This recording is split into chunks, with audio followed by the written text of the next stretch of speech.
बिस्मिल्लाहिर्रहमानिर्रहीम। अस्सलाम वालेकुम डियर स्टूडेंट्स, आज हम जो पढ़ेंगे 10th केमिस्ट्री बुक का जो केपी सिलेबस है उसका जो फर्स्ट चैप्टर है केमिकल इक्विलिब्रियम। आज हम स्टार्ट करेंगे first chapter chemical equilibrium. Introduction.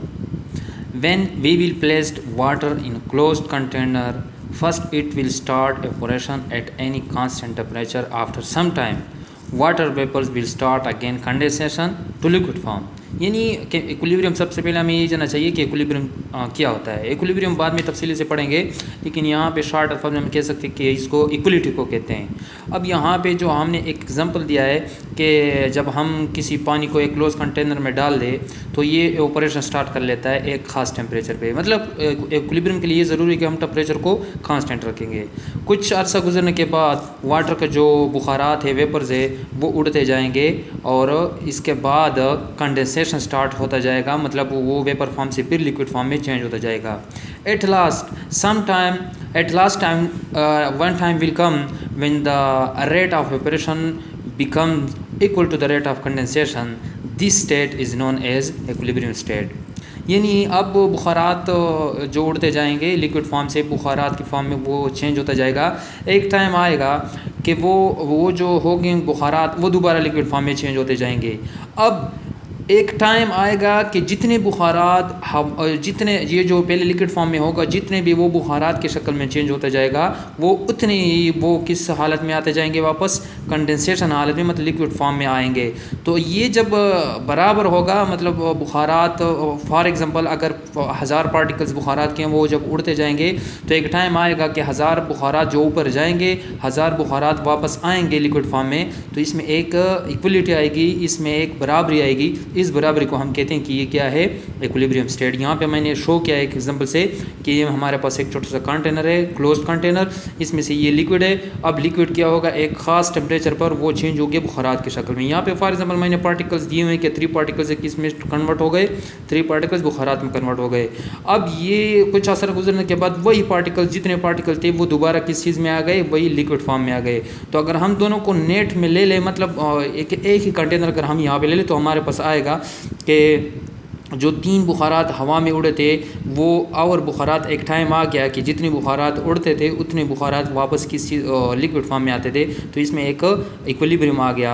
अब इस स्टेट को हम कहते हैं कि ये हमारे पास इक्विलिब्रियम स्टेट है। यानी जितने वेपोराइजेशन होगा, जितना पार्टिकल्स वेपोराइजेशन में चेंज होंगे, उतने पार्टिकल्स वापस लिक्विड फॉर्म में आएंगे। तो इसमें एक इक्वलिटी आएगी। इस इक्वलिटी को हम कह सकते हैं इक्विलिब्रियम स्टेट। अब हमारे पास जो नेक्स्ट टॉपिक है reversible reaction and dynamic equilibrium. कि हमारे पास रिवर्सिबल रिएक्शन क्या है और डायनामिक इक्विलिब्रियम क्या है, इसको आज तफसीली से पढ़ेंगे। There are 2 types chemical reactions, reversible reaction and irreversible reaction. यानी यहाँ पे हमारे पास 2 किस्म के केमिकल रिएक्शन होते हैं, एक रिवर्सिबल रिएक्शन होता है और दूसरा इरिवर्सिबल रिएक्शन। रिवर्सिबल रिएक्शन कौन सा होता है? Reversible reaction are those reaction in which products change again to their reactants. यानी मतलब हमारे पास रिएक्टेंट्स है वो किस में कन्वर्ट होते हैं, प्रोडक्ट में कन्वर्ट होते हैं, और फिर वही प्रोडक्ट दोबारा रिएक्टेंट्स में कन्वर्ट होते हैं। तो इस किस्म के रिएक्शन को हम कहते हैं कि ये कौन सा रिएक्शन है, reversible reaction.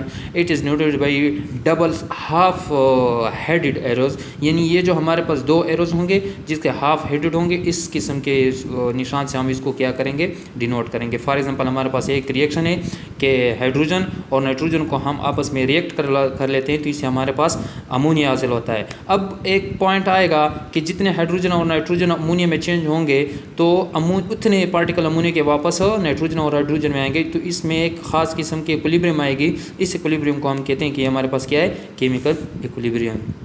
irreversible reaction are those reactions in which products does not change to the reactants। यानी irreversible reaction वो रिएक्शन होते हैं कि इसमें से प्रोडक्ट दोबारा वो रिएक्टेंट्स में नहीं चेंज होता। It is denoted by single arrow head towards products. यानी इसमें से जो हम एरो की निशान लगाएंगे वो सिर्फ एक निशान से उसको जाहिर करेंगे और उसका जो निशान होगा उसका प्रोडक्ट्स की तरफ उसका एरो होगा। यानी फॉर एग्जांपल हमारे पास मैग्नीशियम और हाइड्रोक्लोरिक एसिड गैस को हमने आपस में रिएक्ट किया, हमारे पास जो प्रोडक्ट हासिल हो गया मैग्नीशियम क्लोराइड प्लस हाइड्रोजन। अब ये दोबारा वापस रिएक्टेंट शक्ल में हमारे पास नहीं आएंगे बल्कि यही प्रोडक्ट की फॉर्म में होंगे। तो इस किस्म के रिएक्शन को हम कहते हैं कि हमारे पास कौन से रिएक्शन है, irreversible reaction.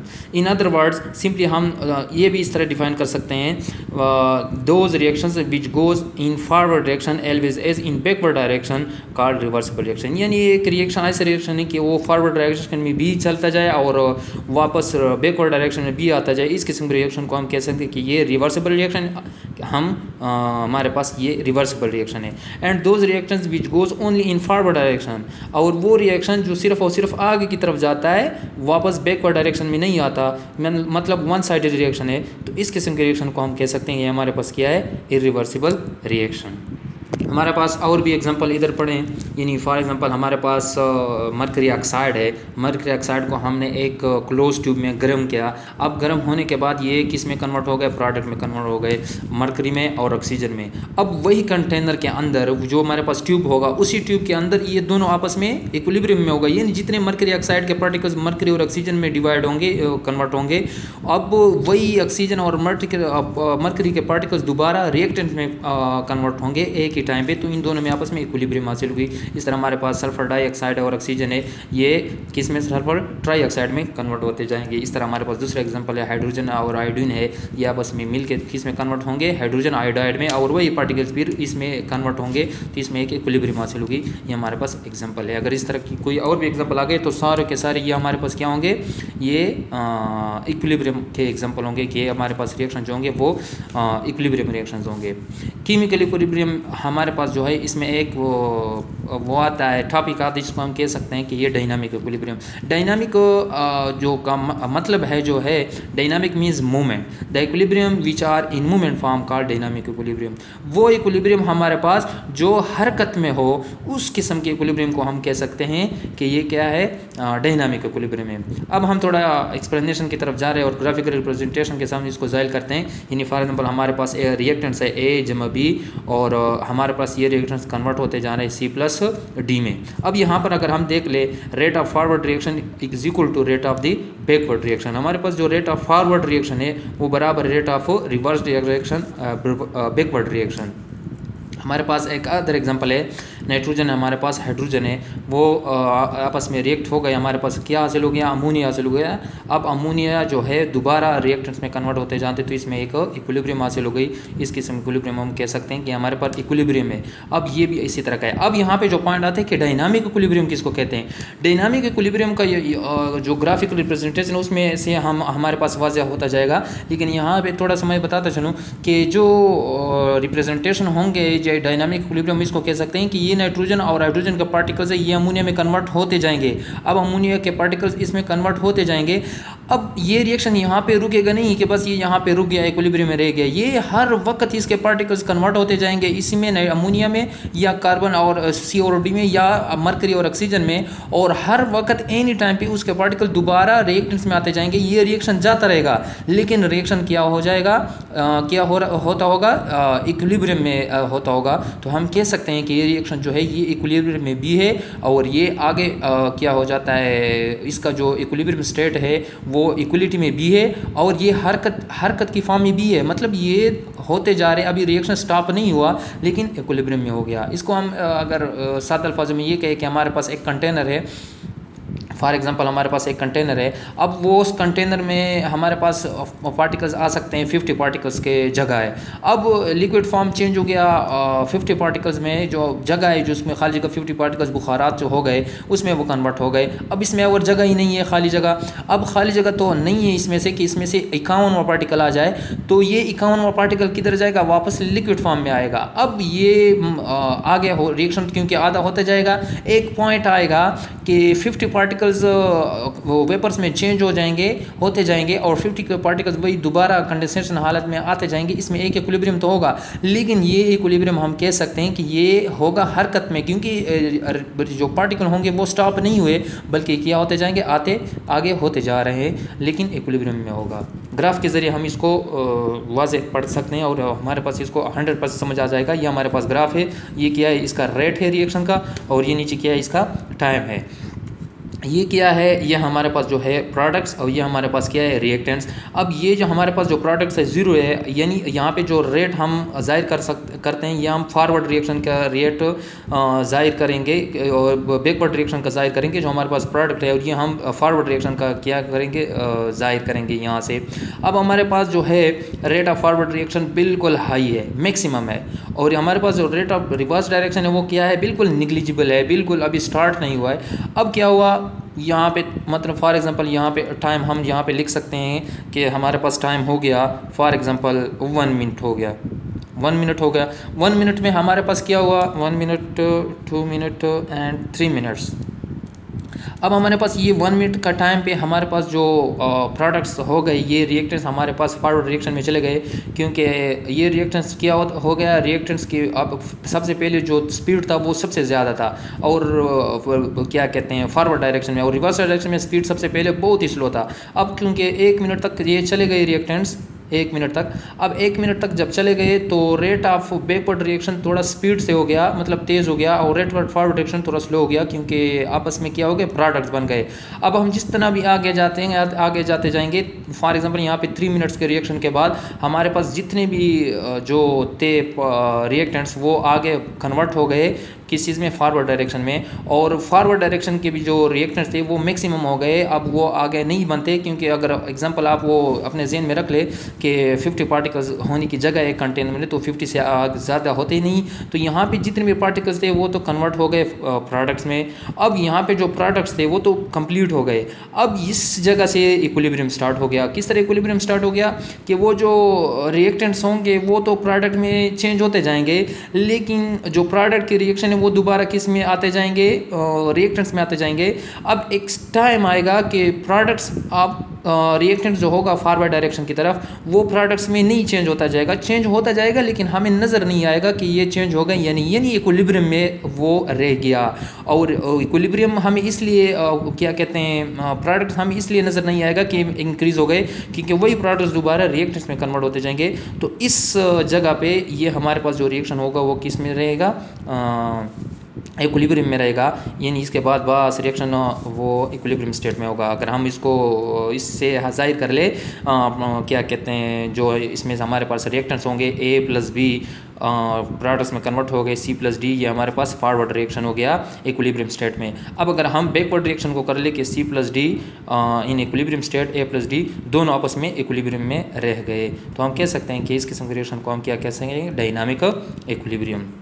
As long as we will not change the condition of the equilibrium, यानी ये कहते हैं कि अगर बस ये यहाँ पे इक्विलिब्रियम में ये हमारे पास रिएक्शन नहीं रह गया, अगर हम इसका कंडीशन हालात चेंज न करें, हालात किस तरह चेंज न करें, हम इस प्रेशर इंक्रीज या डिक्रीज न करें, टेम्परेचर इंक्रीज या डिक्रीज न करें, कंसंट्रेशन इंक्रीज या डिक्रीज न करें, हम इसमें से कोई वॉल्यूम वगैरह इंक्रीज या डिक्रीज न करें, तो जहाँ तक ये हो सकेगा ये आपस में क्या होता जाएगा, ये रिएक्शन इक्विलिब्रियम में रहेगा। नेक्स्ट टॉपिक जो है difference between forward reaction and reverse reaction. अब इसमें फ़र्क क्या है कि फॉरवर्ड रिएक्शन हम किसको कह सकते हैं और बैकवर्ड रिएक्शन हम किसको कह सकते हैं। इसमें से बंदे अगर आप ये टॉपिक आपने अच्छी तरह से समझाओ तो इसकी ज़रूरत ही नहीं है, आपको खुद ब खुद समझ आता हुआ होगा, लेकिन यहाँ पे दोबारा हम कह सकते हैं कि फॉरवर्ड रिएक्शन हम इसको कहते हैं कि those reactions in which reactors react to form products, यानी फॉरवर्ड रिएक्शन वो होगा कि इसमें से रिएक्टेंट आपस में रिएक्शन करेंगे और रिएक्शन करेगा और वो प्रोडक्ट्स में कन्वर्ट होता जाएगा। और बैकवर्ड रिएक्शन किसको कहते हैं कि इसमें से प्रोडक्ट्स आपस में रिएक्शन करेगा और दोबारा रिएक्टेंट्स में वो कन्वर्ट होता जाएगा। Takes place from left to right, जो हमारे पास फॉरवर्ड डायरेक्शन होगा वो हमारे पास अगर A जमा B हो, फॉर एग्जांपल यहाँ पे जो हमने लिखे हैं A+B इक्विलिब्रियम C+D, तो ये हमारे पास जो फॉरवर्ड डायरेक्शन होगा ये ओनली इन राइट साइड पे जाएगा, और जो हमारे पास रिवर्स रिएक्शन है वो takes place from right to left, ये हमारे पास कौन से शक्ल में आएगा, right to left. Third one क्या कहता है, at initial stage the rate of forward reaction is very slow, यानी पहले ही मैंने आपको बताया था कि सबसे पहले जो हमारे पास रिएक्शन होगा बैकवर्ड रिएक्शन का वो क्या होगा कि जो हमारे पास फॉरवर्ड क्या कहते हैं बैकवर्ड रिएक्शन का जो स्टेज होगा और फॉरवर्ड रिएक्शन का जो स्टेज होगा वो बैकवर्ड रिएक्शन का स्टेज बहुत ही स्लो होगा, ज़ीरो होगा या ज़ीरो के न होने के बराबर होगा, और ये जो हमारे पास फॉरवर्ड रिएक्शन का स्टेज होगा वो बिल्कुल मैक्सिमम होगा, यानी अभी तक रिएक्शन शुरू नहीं हुआ, जो जिसकी भी जितने भी वो रिएक्टेंट थे वो आपस में रिएक्शन एकदम शुरू करेंगे, तो इसका जो फॉरवर्ड डायरेक्शन का जो स्पीड होगा शुरुआत में इनिशियल स्टेज में वो बहुत ही फास्ट होगा। Eight initial stage the rate of forward reaction is very very fast, and and at the initial stage the rate of the backward reaction is very slow और negligible. जो हमारे पास backward reaction का जो stage होगा वो न होने के बराबर होगा, क्योंकि अभी तक प्रोडक्ट बनी नहीं है, तो बैकवर्ड रिएक्शन शुरू किस तरह हुआ होगा। तो इस वजह से हम कह सकते हैं कि इनिशियल स्टेज पे क्या होता जाएगा, हमारे पास जो प्रोडक्ट्स या बैकवर्ड रिएक्शन का जो स्पीड होगा, रेट होगा, वो बहुत ही स्लो होगा। यानी इस ग्राफ से भी हम इसको जान सकते हैं कि इनिशियल स्टेज पे फॉरवर्ड रिएक्शन का जो क्या कहते हैं रेट है वो मैक्सिमम है, और बैकवर्ड रिएक्शन का जो रेट है वो बिल्कुल न होने के बराबर जीरो पे खड़ा है। अब जितना भी आगे जाता जाएगा रिएक्शन, टाइम बढ़ता जाएगा, टाइम होता जाएगा, और बैकवर्ड रिएक्शन का स्पीड बढ़ता जाएगा, और फॉरवर्ड रिएक्शन का स्पीड स्लो होता जाएगा। आखिर एक टाइम होगा दोनों के रिएक्शन या जो दोनों का जो स्पीड होगा वो रुक जाएगा। क्यों रुक जाएगा? क्योंकि इक्विलिब्रियम में रहेगा, तो आगे जो रिएक्शन हमारे पास होगा वो बिल्कुल इक्विलिब्रियम स्टेट में होगा। Number 4, it slows down gradually. यानी फॉरवर्ड रिएक्शन, मैंने कहा कि जो फॉरवर्ड रिएक्शन होगा वो आहिस्ता से जितना भी आगे जाएगा वो स्लो होता जाएगा, और जो बैकवर्ड रिएक्शन का जो वो होगा इट स्पीड्स अप ग्रेजुअली, ये आहिस्ता से स्पीड पकड़ता जाएगा और आखिर में इक्विलिब्रियम में चला जाएगा। एग्जाम्पल है हमारे पास, write the forward and reverse reactions for the following reversible reactions. हमारे पास कुछ रिएक्शन है, इसका क्या लिख लो आप, forward reaction and reversible reaction लिख लो। बहुत ही आसान है। हमारे पास एक रिएक्शन है कि नाइट्रोजन और ऑक्सीजन प्लस ऑक्सीजन, हम इसको आपस में आपस में रिएक्ट किया, तो हमारे पास क्या हो गया, नाइट्रोजन डाइऑक्साइड हमारे पास हासिल हो गई। अब इसका हम फॉरवर्ड रिएक्शन और बैकवर्ड रिएक्शन लिखेंगे। अब forward reaction for the reaction, हमारे पास नाइट्रोजन मोनोऑक्साइड है और इसके पास ऑक्सीजन है, हमने आपस में इसको रिएक्शन किया, तो ये जब आगे फॉर्म में जाएगा, फॉरवर्ड में क्या कहते हैं डायरेक्शन में जाएगा, तो हम इसको कहते हैं कि ये फॉरवर्ड डायरेक्शन है। अब इसको सिंपली हम इसको इसी तरह लिखेंगे कि 2NO + O2 एंड कन्वर्ट हो गए 2NO2। ये तो हमारे पास ओनली एंड ओनली हो गया फॉरवर्ड रिएक्शन। अब बैकवर्ड रिएक्शन किसको कहते हैं कि ये दोबारा किस में आएगा, रिएक्टेंट्स में आएंगे। अब यहाँ पे हम लिखेंगे कि 2NO2 और ये गैस की फॉर्म में है, हम इसको 2NO + O2, तो ये हमारे पास क्या हो गया, वही रिवर्स रिएक्शन हो गया। अगर हम इसको आगे की फॉर्म में लिख ले तो हम इसको कहते हैं फॉरवर्ड डायरेक्शन, अगर हम इसको बैकवर्ड डायरेक्शन पे लिखे तो रिवर्स डायरेक्शन में लिखे तो इसको हम कह सकते हैं कि रिवर्स डायरेक्शन।